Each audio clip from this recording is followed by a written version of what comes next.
तं विस्मितं धेनुर्वाच साधो मायां मयोपाद्वद् परीक्षितो अस्य ऋषे प्रभवान् मयि नान्तकोऽपि प्रभु प्रहर्तुं किमु तान् हिंस्राः।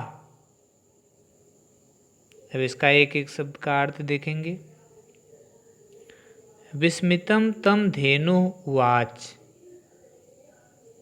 विस्मितं तं धेनु उवाच, आश्चर्यचकित उस राजा को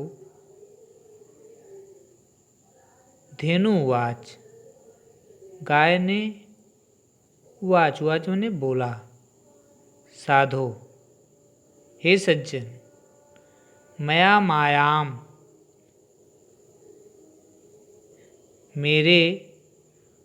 मैंने मायाम उद्भाव्य माया को उत्पन्न करके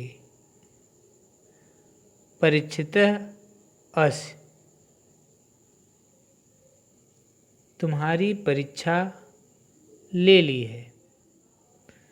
ऋषि प्रभावात् मयि अंतकः अपि, ऋषि वशिष्ठ के प्रभाव से अंतकः अपि यमराज भी प्रहर्तुम प्रभु न अनहिंसा किमुत, अनहिंसा किमुत, अनहिंसक प्राणियों का तो क्या कहना। अब इसका पूरा अर्थ देखेंगे।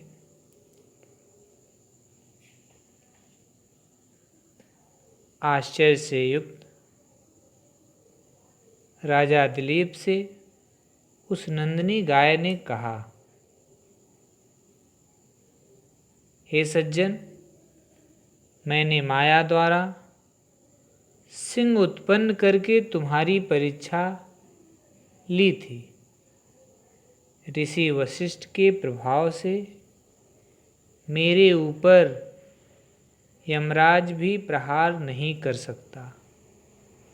अन्य हिंसक व्याघ्र आदि की तो हिम्मत ही नहीं हो सकती है जो मुझ पर प्रहार कर सके। 63वें श्लोक का अर्थ देखेंगे। भक्त्या गुरौ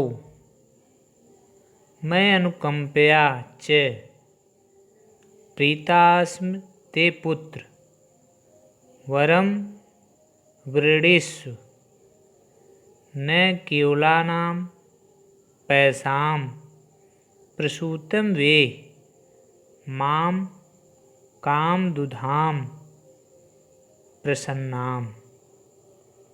अब इसका एक एक शब्द का अर्थ देखेंगे। हे पुत्र, गुरु भक्त्या, गुरु वशिष्ठ में भक्ति से,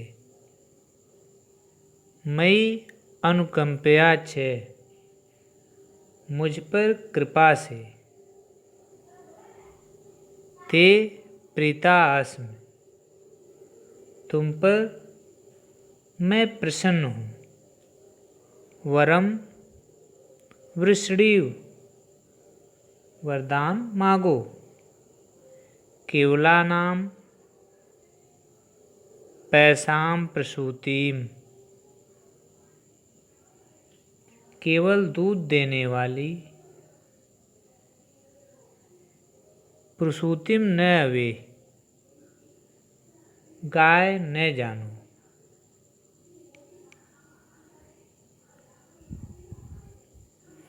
प्रसन्नाम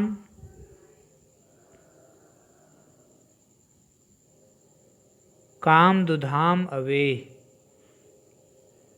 अवे माने समझो, प्रसन्नाम माने प्रसन्न हुई, माम काम दुधाम अवे कामधेन अवे समझो।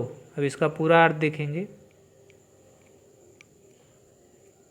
हे पुत्र या हे वत्स, गुरु जी में तुम्हारी भक्ति और मेरे प्रति तुम्हारी भक्ति, इन दोनों के कारण तुमसे मैं प्रसन्न हूँ। तुम मुझसे वर मांगो। मुझे केवल मात्र दूध देने वाली गाय मत समझो। मुझे प्रसन्न होने पर कामनाओं को पूरी करने वाली समझो। कामदुधाम अवे, कामनाओं को पूर्ण करने वाली अबे समझो।